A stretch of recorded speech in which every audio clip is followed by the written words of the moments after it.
जी, और भी किसी ने आप दोनों के अलावा ज्वाइन किया हुआ था या बस आप दो ही थे? जी मैम, किए हुआ था, 5-6 लोग थे। अच्छा चलें फिर एक मिनट वेट करते हैं, फिर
चलो मैडम स्टार्ट करते हैं, 6 लोग हो गए। अच्छा, मैं आपको बता रही थी कि हमें इस फंक्शन की फोरियर सीरीज लिखनी है, तो हमने फार्मूला लिख दिया फोरियर सीरीज का, ए नॉट का फार्मूला हम लिख रहे थे 1/π, ठीक है। और हमें इंटरवल जो है ना 0 to 2π, तो यहाँ 0 to 2π f(x) dx, ये हमारे पास फार्मूला है ए, ठीक है। अब यहाँ पे जस्ट हमने क्या करना है, ये f(x) हमारे पास क्या है इस क्वेश्चन में, x/2, ठीक है। मैं f(x) गिवन है x/2, सो हमने जस्ट यहाँ पे वैल्यू डाल देनी है x/2, क्या क्या 1/π इंटेग्रल फ्रॉम 0 to 2π, और f(x) हमारे पास है x/2, ठीक है। x/2 का इंटेग्रल क्या आएगा, या चलिए x का इंटेग्रल क्या करें, 2 तो चलिए बाहर ले जाते हैं, ठीक है।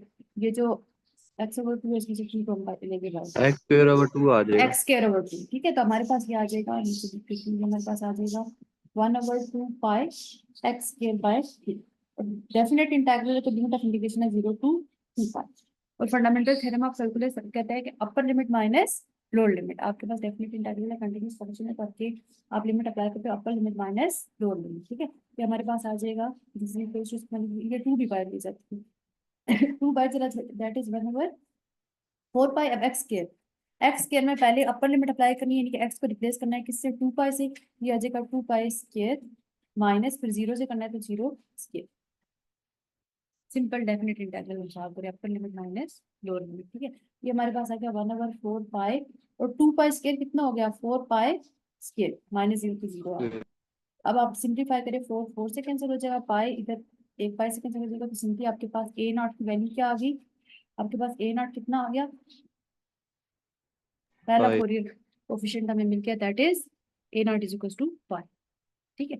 सिमिलरली हम ए एन का और बी एन का फार्मूला लिखेंगे और उन्हें कैलकुलेट करेंगे, this is how we calculate the Fourier series. तो ये सारी वैल्यूज इस वन इक्वेशन 1 में फिट कर देंगे।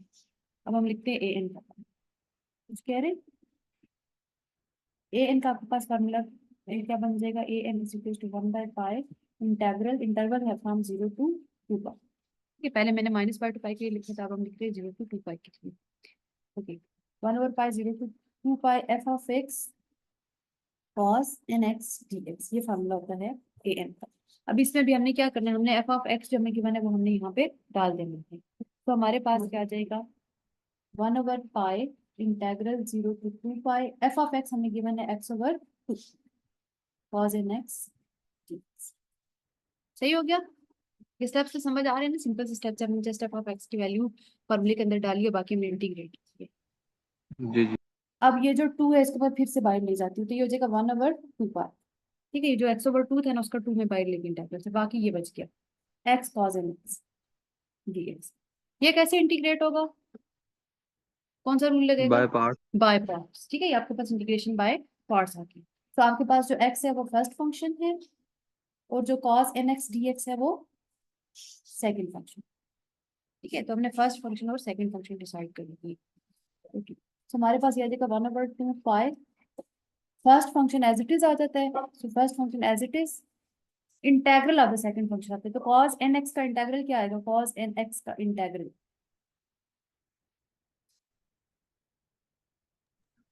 ये साइन आ जाएगा साइन आ जाएगा, ठीक है। cos nx का इंटेग्रल होता है sin nx और डिवाइडेड बाय क्या आ जाएगा? n आर्गुमेंट का डेरिवेटिव, nx का डेरिवेटिव n से डिवाइड करते हैं, ठीक है। इंटीग्रेशन में हम डिवाइड करते हैं, डिफरेंशिएशन में हम मल्टीप्लाई करते हैं। तो cos nx का डेरिवेटिव आ गया sin जो से। मैडम इसका वो आएगा साइन एन एक्स, इसका भी तो लेंगे इंटीग्रेशन की, इसकी नहीं लेंगे? नहीं नहीं, डेरिवेटिव लेते हैं ना। ये जो आर्गुमेंट होता है ना, cos का आर्गुमेंट क्या है? nx। तो nx है, इसका डेरिवेटिव से हम डिवाइड करते हैं। जैसे साइन 2x हो ना, साइन 2x का इंटीग्रल आता है साइन 2x ओवर 2, डेरिवेटिव आता है 2 साइन 2x, यानी कि जो आर्गुमेंट का डेरिवेटिव होता है, डेरिवेटिव में से मल्टीप्लाई करते हैं, इंटीग्रेशन में से डिवाइड करते हैं, ठीक है। तो first function as it is, integral of the second function minus integral of second. Already हमने इंटीग्रल ऑफ सेकंड लिया हुआ है, ठीक है। इंटीग्रल ऑफ सेकंड हमने ऑलरेडी लिया हुआ है, ताकि sine x. Okay, first function as it is, integral of the second function minus integral of second into derivative of first. तो एक्स का डेरिवेटिव क्या आ जाएगा? तो ये इंटीग्रेशन बाय पार्ट्स है, सही है। और क्योंकि ये डेफिनेट इंटीग्रल है, तो मैं यहाँ पे लिमिट ऑफ इंटीग्रेशन के साथ में लिखूंगी। डेफिनेट इंटीग्रल में लिमिट ऑफ इंटीग्रेशन आपको कहना 0 टू 2 पाई, तो इधर भी आ जाएगी लिमिट 0 टू 2 पाई, और इधर आ जाएगी 0 to 2 pi, limit of integration की। सही हो गया? ये स्टेप तो समझ आ रहे हैं ना, सिंपल हमने किया इंटीग्रेशन बाय पार्ट्स, ठीक है। अब हमने क्या करना है, हमने ये जो लिमिट है एक तो ये अप्लाई करनी है, और फिर जो एक इंटीग्रल हमारा ये वाला रह रहा है, इसको हमने कैलकुलेट कर लेना है, जो कि sine n x by n का इंटीग्रल है। तो ये आ जाएगा 1/2 पाई। इधर हमने फंडामेंटल थ्योरम ऑफ कैलकुलस लगाना है, upper limit minus lower limit, ठीक है। Upper limit minus lower limit हमने करनी है। तो यहाँ पे देखें, जब मैं अपर लिमिट अप्लाई करूंगी, एक्स की जगह अप्लाई करूंगी ना, एक्स की जगह हम 2 पाई करेंगे, तो ये क्या बन जाएगा? साइन 2n पाई। वैसे ही है, जब मैं एक्स को यहाँ पे 2 पाई सब्सटीट्यूट करूंगी, तो ये बन जाएगा साइन 2n पाई। ऐसा ही है, जी मैम ऐसे ही है। ठीक है। और साइन 2n पाई, साइन 2n पाई, एन आपको पता है, एन हमारे पास क्या है? इंटीजर है, from 1 to infinity, that is integer है। तो हमारे पास जो पाई के मल्टीपल्स आ रहे हैं, पाई के इंटीजर मल्टीपल्स आ रहे हैं, पाई के इंटीजर मल्टीपल्स पे साइन की वैल्यू क्या होती है?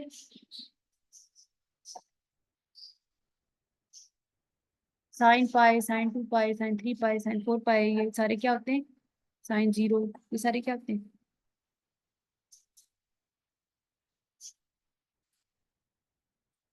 पाई के मल्टीपल्स पे, इंटीजर मल्टीपल्स पे साइन की वैल्यू क्या होती है हॉरिजॉन्टल पे? 0 होती है ना, ऐसा ही है। साइन 2n पाई, इस वैल्यू को पूछते हैं कि ये वैल्यू क्या आएगी, फिर n is 1 2 3 up to so on. अगर n 1 करें तो 2 पाई बनता है, 2 करें तो 4 पाई बनता है, 3 करें तो 6 पाई बनता है। तो ये जो पाई के मल्टीपल्स है, इन सब पे साइन क्या होता है? ये वैल्यू क्या होती है? 0, ठीक है। तो जीरो। अपर लिमिट पे हमारी ये टर्म बन रही है 0। जब हम upper limit of integration apply करते हैं, बन रही है 0, ठीक है। सिमिलरली लोअर लिमिट है 0। अब जब x की जगह आप 0 पुट करेंगे, तो ये सारी टर्म को क्या कर देगा? 0 कर देगा। जीरो कर। इसका मतलब है अपर लिमिट पे भी वैल्यू 0 आ रही है, लोअर लिमिट पे भी इस टर्म की वैल्यू 0 आ रही है।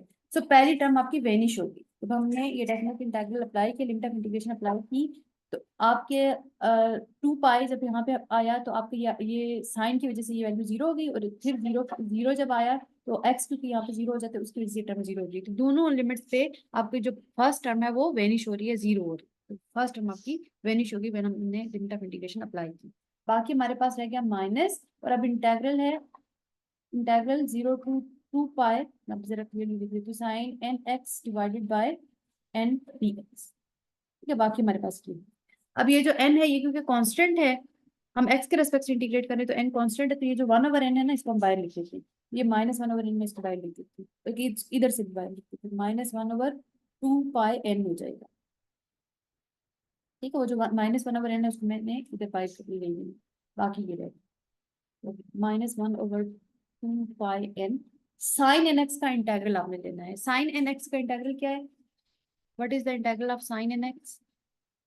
cos nx माइनस कॉस, ठीक है, साइन का इंटीग्रल होता है माइनस cos हाँ जी, साइन का इंटीग्रल होता है माइनस कॉस, इंटीग्रल ना, ठीक है, डेरिवेटिव कॉस होता है, इंटीग्रल माइनस कॉस होता है। तो ये आपका साइन एन एक्स का इंटीग्रल आ गया minus cos n x divided by n, ठीक है, ये इंटीग्रल होता है साइन एन एक्स का, और लिमिट ऑफ इंटीग्रेशन है 0 to 2 मैम। अब यहाँ हमने इसकी इंटीग्रल लिया है, लेकिन हमने इसके साथ प्लस सी नहीं लिखा, इसकी क्या वजह? प्लस सी अगर लिखेंगे भी डेफिनेट इंटीग्रल है ना, तो अगर मैं प्लस सी लिख भी दूँ तो जब मैं करूंगी अपर लिमिट माइनस लोअर लिमिट, तो एक दफा प्लस सी आएगा और फिर माइनस लोअर लिमिट की वजह से वो माइनस सी हो जाएगा, तो वो सी कैंसिल हो जाते हैं ना डेफिनेट इंटीग्रल जब भी होगा, क्योंकि डेफिनेट इंटीग्रल में हमेशा हम करते हैं अपर सही लिमिट है। माइनस लोअर लिमिट, हम सी लिखते ही नहीं, ठीक है, सी वैसे आ रहा होता है लेकिन हम लिखते नहीं है क्योंकि उसमें जीरो ही हो जाना होता है। अच्छा, अब देखिए ये आ गया, ठीक है, ये जो -1/n है इसको भी मैं बाहर ले जाने वाली हूँ क्योंकि ये कांस्टेंट है ना, हमारी तो लिमिट एक्स की है, क्योंकि हमने एक्स के रिस्पेक्ट इंटीग्रेट कर रखी, तो ये -1/n में बाहर ले जाए तो माइनस माइनस प्लस हो जाएगा, और जो 1/n इंटू 1/n था वो n स्क्वायर हो जाएगा। अभी तक हमारे पास ये आ गया। अब cos n x में करना है upper limit minus lower limit, यानी x की जगह एक दफा आपने 2 पाई पुट करना है, फिर माइनस, फिर आपने लोअर लिमिट अप्लाई करनी है। जब मैं अपर लिमिट करूंगी, ठीक है, इधर ही कर दूं, समझ आ जाएगी। अब मैं x की जगह करने लगी हूँ 2 पाई, तो ये आ जाएगा cos 2n पाई, फिर माइनस, और ये x की जगह जब जीरो करूंगी तो cos 0 लिख दूं यहीं पे, ये जी लिमिट, मैम, लिख देंगे। ठीक है, मैं यही लिख दूंगी। तो अपर लिमिट जब हमने अप्लाई की तो आ गया cos 2n पाई, और माइनस लोअर लिमिट की तो cos 0, ये वैल्यू आ गई। सही हो गया, ओके। अब मुझे बताएं cos 2n pi where n is 1 to up to so on, और cos 0 कितना होता है, चलिए पहले ये बताएं cos 0 कितना होता है, cos 0 की क्या वैल्यू है, cos 0 1 होते हैं। cos 0 1 होता है, ठीक है, ये वैल्यू होगी 1, ये वैल्यू होगी 1, ओके। cos 2n पाई, अब 2n पाई n है 1 2 3 अप टू सॉरी, यानी कि इवन मल्टीपल ऑफ पाई, देखिए 1 रखो तो 2 पाई आएगा, 2 रखो 4 पाई आएगा, 3 रखो 6 पाई आएगा, सो सारे इवन मल्टीपल आ रहे हैं पाई के। यहाँ पे n को जब आप वैल्यूज असाइन कर रहे हैं, 1 रख रहे हैं तो 2 पाई आ रहा है, 2 रख रहे हैं 4 पाई आ रहा है, 3 रख रहे हैं 6 पाई आ रहा है, इस तरह से 8 पाई, इस तरह सारे इवन मल्टीपल्स ऑफ पाई आ रहे हैं। तो cos अपने इवन मल्टीपल्स ऑफ पाई पे क्या वैल्यू देता है, cos 2 पाई 4 पाई 6 पाई 8 पाई 10 पाई, ये सारी क्या वैल्यूज आती हैं,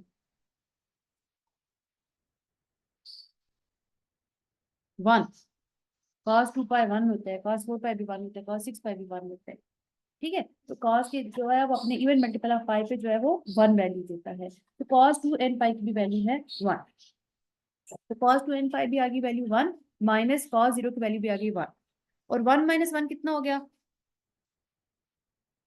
0। 0, और 0 जब इस टर्म से ये तो मल्टीप्लाई सारा करो जीरो इससे, नहीं हो जाएगा? हाँ जी बिल्कुल, और ए एन ही हमारे पास, ए एन ही क्या आ गया, जो हमारा फोरियर कोफिशिएंट 0 ए एन था आ गया, दैट इज 0। सही हो गया, और लास्ट कौन सा कोफिशिएंट रह गया, हमने ए नॉट पहले फाइंड कर BN। लिया, ए एन रह गया बी एन, सो अब हम लिखेंगे बी एन का फार्मूला, बी एन के फार्मूले में जस्ट आपके पास जो है क्या चेंज होता है, आपके पास बी एन का फार्मूला होता है बी एन इक्वल टू 1/पाई integral 0 to 2 pi f of x, और कॉज एन एक्स की बजाय होता है साइन एन एक्स, ठीक है। आपके पास bn का फॉर्मूला होता है 1/पाई 0 to 2 pi f of x sine n x d x. अब यहाँ पे सेम वही सारा काम करना है, हमने एफ ऑफ एक्स को पुट कर देना, एफ ऑफ एक्स हमारे क्वेश्चन में गिवन है दैट इज x/2, ठीक है, तो हम यहाँ पे करेंगे, और वो जो ओवर 2 है उसको पहली बार लिख देती हूँ, या जगह 1/2 pi integral 0 to 2 pi x sine n x d x, ठीक है, ये हमने x/2 किया, वो जो ओवर 2 था वो 2 मैंने बाय लिख दिया। अब यहाँ पे अगेन हमने इंटीग्रेशन बाय पार्ट्स दिखानी है, फर्स्ट फंक्शन और सेकंड फंक्शन डिसाइड करना है, सो हमारा फर्स्ट फंक्शन है x, सेकंड फंक्शन है sin x dx, ठीक है, सेम सारे वही स्टेप्स करने हैं, और हम देखते हैं कि हमारे पास bn की वैल्यू क्या आ रही है। तो ये आ जाएगा 1/2 pi first function as it is, integral of the second function that is minus, ठीक है, minus cos nx over n, first function as it is, integral of the second function, limit भी साथ में लिख देती हूँ 0 to 2 pi, minus integral of second, तो वो जो ये वाला माइनस है उसको से प्लस हो गया, cos nx over n, derivative of the first,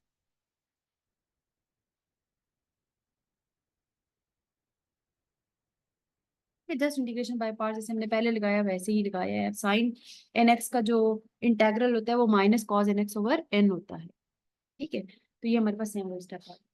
अब यहाँ पर देखिए, अब आपके पास आपने करना है upper limit minus lower limit, ठीक है। ये यहाँ तक समझ आ गई? मैं थोड़ा ऊपर करके लिखूँ ताकि कैलकुलेशन आपके सामने हो।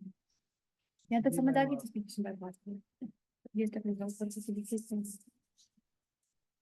ये सीरीज याद रखिएगा, ये भी मैं काटने लगी कि ये जो हमने ए नॉट फाइंड किया है, ए एन फाइंड किया है, अभी मैं वी एन फाइंड कर रही हूँ। ये सारी वैल्यूज उठा के मैं यहाँ पे सब्सटीट्यूट करूंगी इस इक्वेशन में।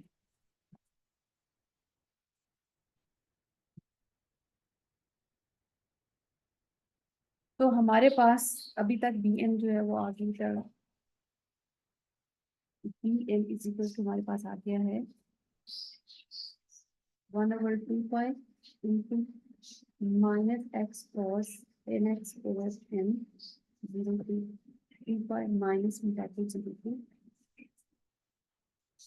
पाई cos n x over minus plus हो गया।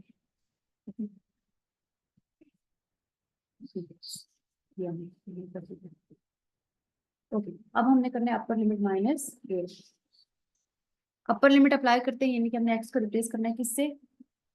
2 पाई से, अपर लिमिट से, क्योंकि जिधर जिधर एक्स है उधर हमने 2 पाई पुट कर देना। तो ये माइनस 2 पाई कॉस, ये n है और 2 पाई तो 2n पाई, इसको divided by n। Upper limit apply कर दी, माइनस द लोअर लिमिट। अब जब माइनस द लोअर लिमिट करूंगी तो जब एक्स को 0 करूंगी, ठीक है, जिधर जिधर एक्स है उधर हमने 0 पुट करना है, तो ये पूरी टर्म ही 0 हो जाएगी, ठीक है। अपर लिमिट से ये वैल्यू आ गई है और लोअर लिमिट से ये पूरी टर्म 0 हो जाएगी।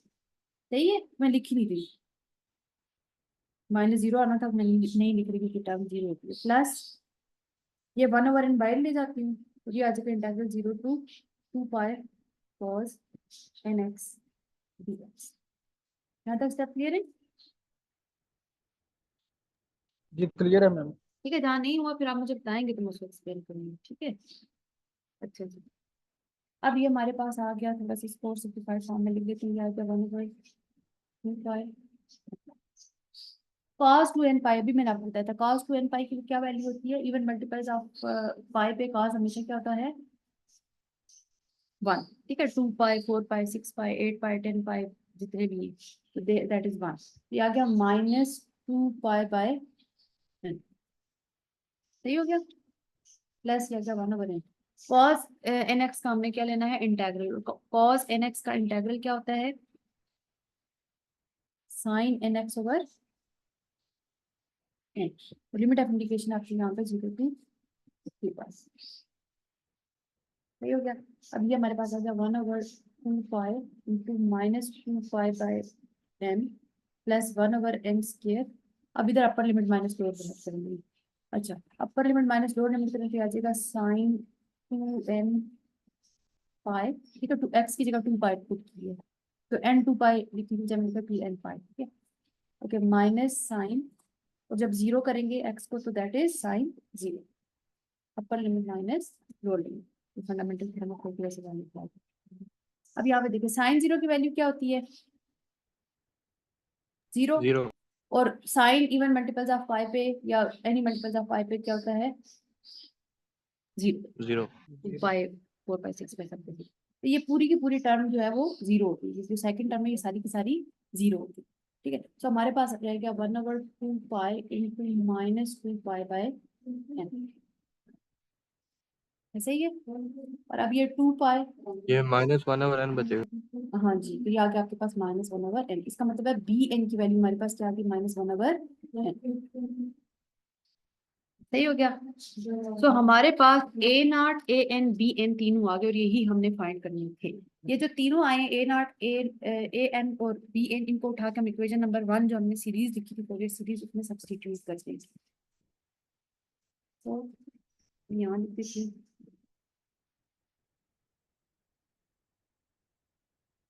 सब्स्टिट्यूटिंग ए नॉट की वैल्यू क्या आई थी? ए नॉट के आपके पास वैल्यू आई थी pi. A not is equal to pi, a n is equal to 0 and bn is equals to 1/n, minus one over n equation one. हमने इक्वेशन वन कॉल किया था जो हमने एफ ऑफ एक्स लिखी थी, ठीक है, हमने लिखा था f of x is equal to a naught by two, ये फार्मूला आप याद रखेंगे, summation n is equal to 1 to infinity a n cos nx plus summation n1 to infinity bn sin nx, ये हमारे पास सीरीज थी, इसमें हम ये वैल्यू डाल देते हैं, ये थी इक्वेशन नंबर 1। तो हमारे पास f of x equal to आ जाएगा ए नॉट की वैल्यू आ गई पाई, आ गया pi by 2 plus a n, क्योंकि 0 है तो ये पूरी टर्म क्या हो जाएगी, 0 हो जाएगी, ठीक है। और हमारे पास है summation n is equal to 1 to infinity b n की वैल्यू आई है -1 ओवर साइन nx। तो हमारे पास ये सीरीज आ गई पाई बाय 2, ये माइनस में समेशन से बाहर लिख दूं तो प्लस माइनस माइनस आ जाएगा, ठीक है, क्योंकि समेशन n पे है ना, तो ये माइनस तो मैं बाहर लिख सकती हूँ, तो summation n is equal to 1 to infinity sine nx over n। This is the Fourier series, this is the Fourier series for the function f of x equal to x by 2 of period 2 pi. ये आपके पास आ गई है Fourier series. अब मुझे बताएं, आपको समझ आई है कि फोरियर सीरीज में आपने क्या करना है। फोरियर सीरीज में आपने फोरियर सीरीज का फार्मूला याद रखना है, जो फार्मूला अभी मैंने लिखा है दैट इज अ पीरियड 2 पाई, जो भी फंक्शन एफ ऑफ एक्स है that is a periodic function of period 2 पाई, उसके लिए ये फार्मूला है। इसमें फिर आपने ए नॉट ए एन और बी एन उसके फार्मूले मैंने आपको लिखवाए, वो भी आपने याद रखने हैं। और आपने कोई भी फंक्शन गिवन होगा उसके आपने फोरियर सीरीज फाइंड करनी है, तो आपने एक्चुअली ये कोफिशिएंट्स फाइंड करने हैं, a not a n and b n, these are called Fourier coefficients, ठीक है, ये आपने फाइंड करने हैं। जब ये आप फाइंड कर लें तो इनको आपने सब्स्टिट्यूट कर देना है इस फोरियर सीरीज में।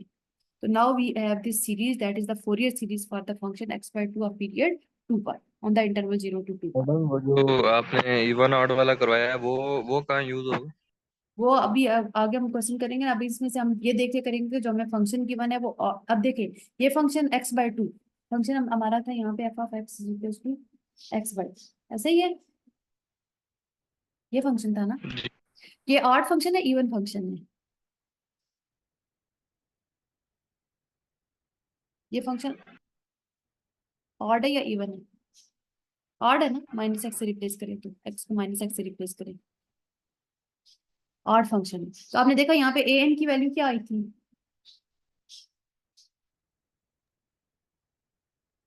ऑड फंक्शन था तो ए जी एन की वैल्यू हमारे जीरो। पास क्या आई थी, 0। एक्चुअली आगे इससे नेक्स्ट जब मैं करूंगी ना, अभी तो मैंने बेसिक मतलब एक आपको चीज बतानी थी, मैंने नहीं किया।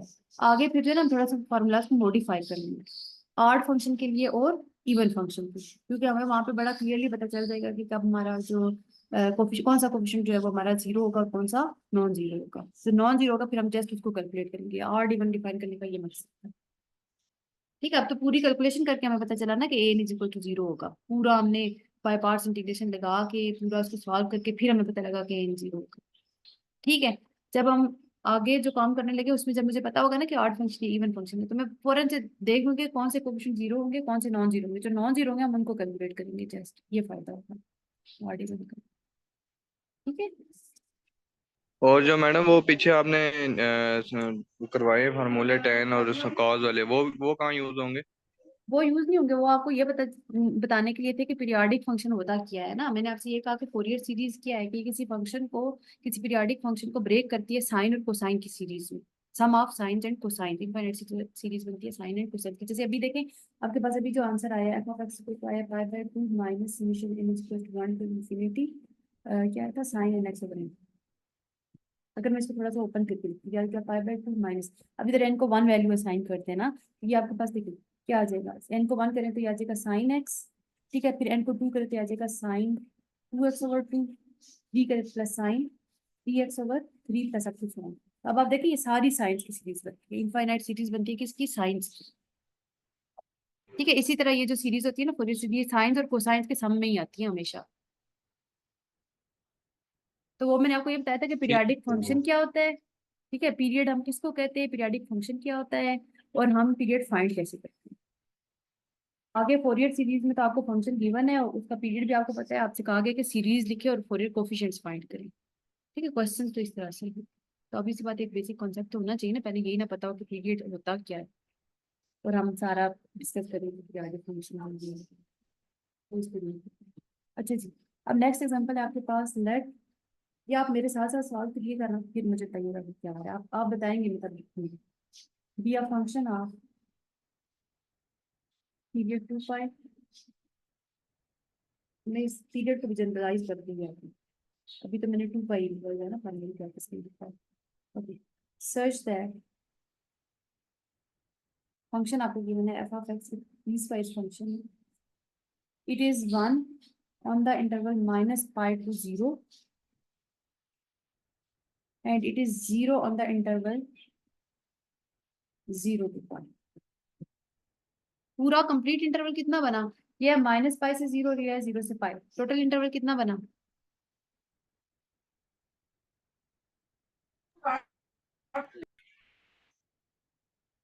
टोटल इंटरवल बना माइनस पाई टू पाई, ठीक है, माइनस पाई से पाई तक इंटरवल। लेकिन आपका फंक्शन जो है वो पीस वाइज डिफाइंड है, यानी कि माइनस पाई से लेके 0 तक उसकी वैल्यू 1 है, और फिर 0 से लेके पाई तक वैल्यू जो है वो 0 है। So it is peace wise function, और इस फंक्शन का आपने करनी है Fourier, find the Fourier series.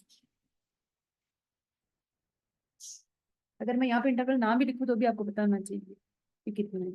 आप F of x over the interval, complete interval कितना बन गया, माइनस पाई टू पाई। ठीक है, ये क्वेश्चन बिल्कुल सेम वही है कि आपने फोरियर सीरीज फाइंड करनी है on the interval minus pi to pi, और फंक्शन जो है वो आपको इस तरह से गिवन है। अब इस तरह से फंक्शन गिवन होने से होगा क्या, अब जैसे चले हम सॉल्व करते हैं, फिर इस क्वेश्चन में फर्स्ट स्टेप क्या होगा, फर्स्ट स्टेप हम क्या लिखेंगे, हम फोरियर सीरीज का फार्मूला लिखेंगे। पहला स्टेप होगा फोरियर सीरीज का फार्मूला लिखेंगे। F of x is equal to, क्या फार्मूला है, इसको याद हुआ, a not by 2 plus summation n is equal to 1 up to infinity a n cos n x plus summation n is equal to 1 to infinity d n sine x। ये formula है, सही बात है, सही हो गया। अच्छा जी, अब ए नॉट का क्या फार्मूला है, ए नॉट का फार्मूला है 1/पाई, और इंटरवल जो है वो हमें गिवन है माइनस पाई टू पाई, 1/पाई आ जाएगा minus pi to pi f of x d x, ये फार्मूला है ए नॉट का। अब बताएं नेक्स्ट स्टेप क्या होगा। आपको जो फंक्शन है वो पीस वाइज गिवन है, यानी कि आप integral directly minus pi to pi नहीं कर सकते, क्योंकि फंक्शन जो है वो माइनस पाई से 0 पे डिफरेंटली डिफाइंड है और 0 से पाई पे डिफरेंटली डिफाइंड है। तो फिर हमें क्या करना होगा, नेक्स्ट स्टेप हमें इस इंटेग्रल को, माइनस पाई टू पाई वाले इंटेग्रल को ब्रेक करना पड़ेगा इस पॉइंट पे, दैट इज 0। यानी कि हम इसको लिखेंगे माइनस पाई टू पाई जो इंटेग्रल है, इसको हम लिखेंगे integral from minus pi to 0 f of x d x plus integral from 0 to pi f of x d x. अब मुझे बताएं, क्या ये जो स्टेप मैंने एक एक्स्ट्रा किया इस क्वेश्चन में, इसकी समझ आई है कि मैंने क्यों किए। थोड़ी बहुत मैडम, सारी नहीं आई। अच्छा, मैं फिर से बता देती हूँ। अब देखें, मेरे पास फार्मूला तो यही था, फार्मूला था minus pi to pi f of x d x. यहाँ पे मुझे फंक्शन डालना है, लेकिन फंक्शन डालने में इशू ये है कि मेरा जो फंक्शन है वो पीस वाइज है, यानी कि माइनस पाई टू 0 पे अगर मैंने लिखना है तो 1 लिखूंगी फंक्शन की वैल्यू, एफ ऑफ एक्स की वैल्यू, और अगर 0 से पाई पे लिखना है तो 0 लिखूंगी। अब मसला ये हो रहा था कि मैं यहाँ पे नहीं लिख सकती क्योंकि ये माइनस पाई से पाई पे है, तो एक वैल्यू तो नहीं है कि मैं यहाँ लिख दूँ। उसके लिए मैंने क्या किया कि मैंने using the properties of integral, मैंने इस integral minus pi to pi को ब्रेक कर दिया एट द पॉइंट 0। इसको as a sum of two integrals लिख दिया, minus pi to 0 plus 0 to pi. ठीक है, जो इंटीग्रेशन की प्रॉपर्टी वो हमने यूज करी, समझ ठीक आई हो बात। गया। ठीक है, सो अब हमारे पास हमने क्या करना है, अब यहाँ पे जस्ट सिंपली फंक्शन डालना है 1/पाई या जगह minus pi to 0। F of x क्या है आपका, on the interval minus pi to 0। ठीक है, on the interval minus pi to 0 के लिए फंक्शन क्या है, माइनस पाई से 0 पे फंक्शन क्या है, ये है माइनस पाई से 0, माइनस पाई से 0 पे फंक्शन की वैल्यू क्या है, 1। ठीक है, सो माइनस पाई से 0 पे हम फंक्शन की जगह लिखेंगे 1। तो ये आ जाएगा 1 dx प्लस ये आ जाएगा इंटीग्रल 0 टू पाई, और 0 टू पाई पे फंक्शन की वैल्यू क्या है, 0 टू पाई पे 0। 0, तो ये आ जाएगा 0 बात समझ आई कि मैंने इसको ब्रेक क्यों किया, और ये क्योंकि डिफरेंट वैल्यूज थी। माइनस पाई से 0 पे फंक्शन था 1 और 0 से पाई पे फंक्शन था 0। सही हो गया? जी मैडम समझ आ गई। तो हमारे पास integral of 0, definite integral of 0 जो है ये क्या आ जाएगा 0। ठीक है, ये टर्म हो गई खत्म। सो 1 dx का इंटीग्रल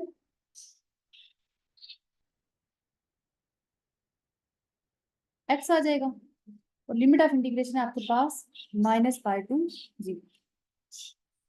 ठीक है, 1 dx हमने इंटीग्रल ले लिया, 1 का इंटीग्रल होता है x with respect to x, तो आपके पास ये आ गया।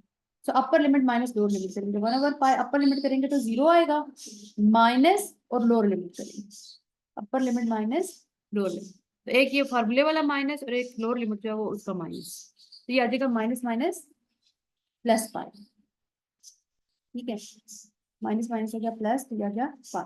तो पाई और पाई कैंसिल हो गए, तो आपके पास ए नॉट की वैल्यू क्या आ गई, ए नॉट किसके इक्वल आ गया 1। ठीक है, ए नॉट की वैल्यू आ गई आपके पास 1। सही हो गया? तो अब हम और क्या फाइंड करेंगे, ए एन एंड बी एन। तो ए एन फाइंड करें, ए एन का क्या फॉर्मूला है, अब हम यहाँ पे फाइंड करने लगे हैं ए एन। ये जो a not a one oh sorry a not a n और बी एन है, ये हम सब्स्टिट्यूट कर लेंगे, हमने इस इक्वेशन में पुट कर देंगे। ठीक है, तो मैं इसको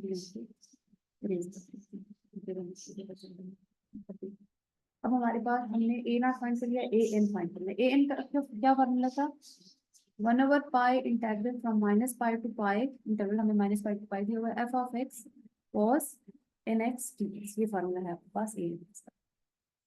अब यहाँ पे अगेन वही बात है कि हमने फंक्शन डालना है, और फंक्शन जो है वो ब्रेक हुआ है माइनस पाई टू 0 और 0 टू पाई। हमें इस इंटीग्रल को फिर सम ऑफ टू इंटीग्रल्स लिखना पड़ेगा, माइनस पाई टू 0 और 0 टू पाई। तो हम इसको लिखेंगे 1/पाई integral from minus pi to 0 f of एक्स cos nx dx plus integral from 0 to pi f of x cos nx dx। So minus pi से 0 पे फंक्शन की वैल्यू क्या है 1, तो ये आ जाएगा integral from minus pi to 0, function की जगह हमने लिखा 1 cos nx dx प्लस, और इस इंटरवल पे 0 टू पाई इंटरवल पे फंक्शन क्या है 0 है, और 0 का डेफिनेट इंटीग्रल भी 0 हो गया। सो नेक्स्ट टर्म हमारी होगी 0।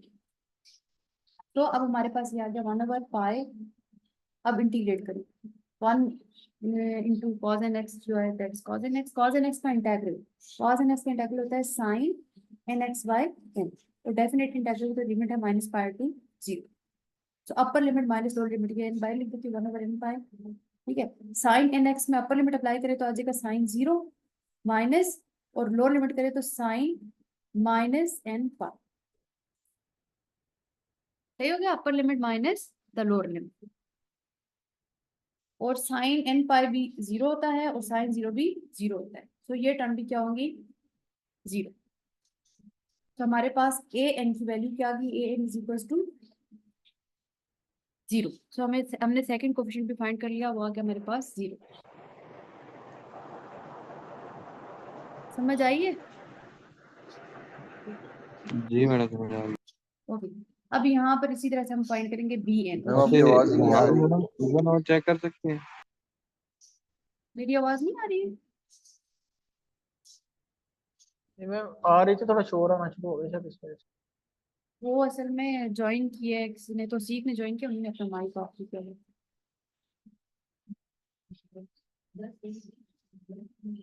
अच्छा, अब यहाँ पे देखिए बी एन, अब हमने लिखना है बी एन। बी एन का फॉर्मूला होता है 1/पाई minus pi to pi f of x